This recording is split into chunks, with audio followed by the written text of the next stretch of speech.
Hello everyone, I'm Donna Bush with your CIG TV news update this evening.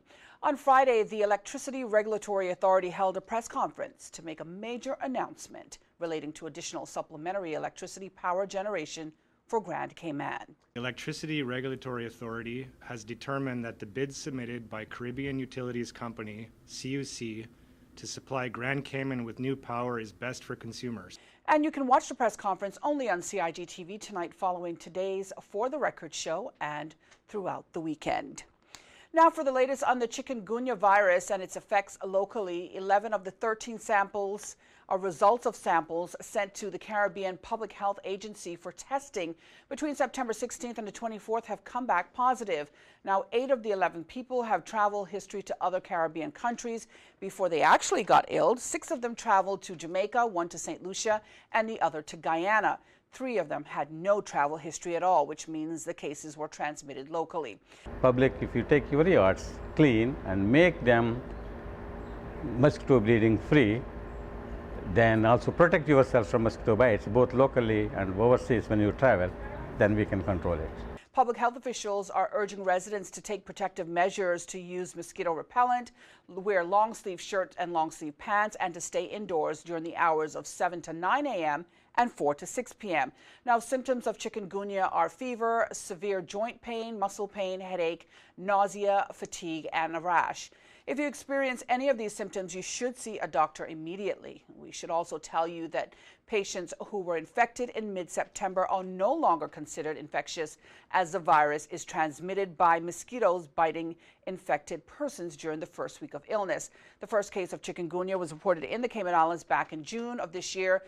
Minister of Health, the Honourable Osborne Bodden, says the Ministry, the Public Health Department, and MRCU will continue to update the public throughout the process. Minister of Finance has good news regarding the annual labor force survey. Yeah, there's 2 aspects to the reason why we've decided to increase funding for the labor force survey. One, of course, is to increase the frequency with which we conduct the surveys. Previously, it was just October every year. So when you got a labor unemployment statistic, it was sometimes 9-10 months old. This year, we're going to conduct it in October, and then again next year, April. So you will have a statistic that's no more than 6 months old. And we will also improve the speed with which the information becomes available, because now surveyors will have with them tablets. So as opposed to carrying questionnaires, paper questionnaires, going back to the office, having to code those and compile the information, it will be done much quicker via the tablet. That will enable us to produce the statistics and release those approximately 2.5 months earlier. So in previous years, when you conducted a survey in October, you never got the results until May of the next year. So this October, we'll conduct the survey, and by about next February, early March, we will have the results. So 2.5 months earlier. And then, of course, we would have conducted a survey April next year, so then you get that information even quicker. So speed and timeliness is the improvement that we are hoping to achieve from the 2 surveys per year. We would ask people to be cooperative, in providing the information, because that information helps us to compile the unemployment statistics, which then enables us to monitor employment within the country and to put in place the necessary policies to ensure that we are trying to stimulate growth and jobs within the economy. So it's important that they provide the information. Assist us to assist you. As Minister Archer mentioned, the next labor force survey begins this weekend, Sunday, October the 5th.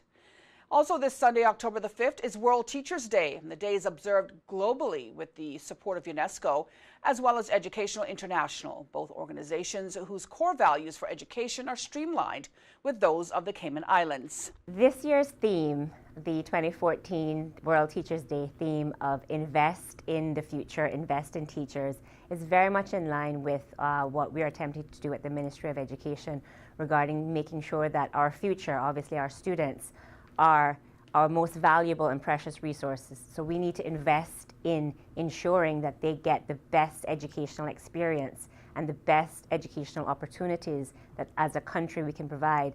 And one way, the fundamental way of doing that, is actually investing in our teachers in order to deliver on that goal. And some of the activities that we have planned for this year with respect to investing in our teachers is providing additional professional development opportunities. We've actually made the professional development policy as a part of the national policy and goal for teachers to ensure that they have the continuing professional development opportunities that they will need in order to be able to deliver the world-class education system that we're expecting and that we're hoping for them to be able to deliver.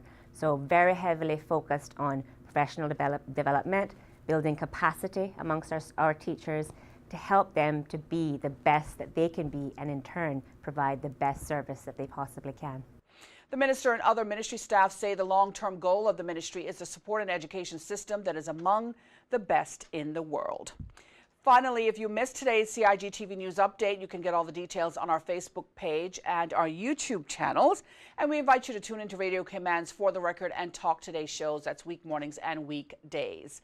As always, I am Donna Bush, thanking you for joining us this week, wishing you a wonderful and safe weekend, and hoping to see you back here again on Monday evening. Until then, bye-bye for now.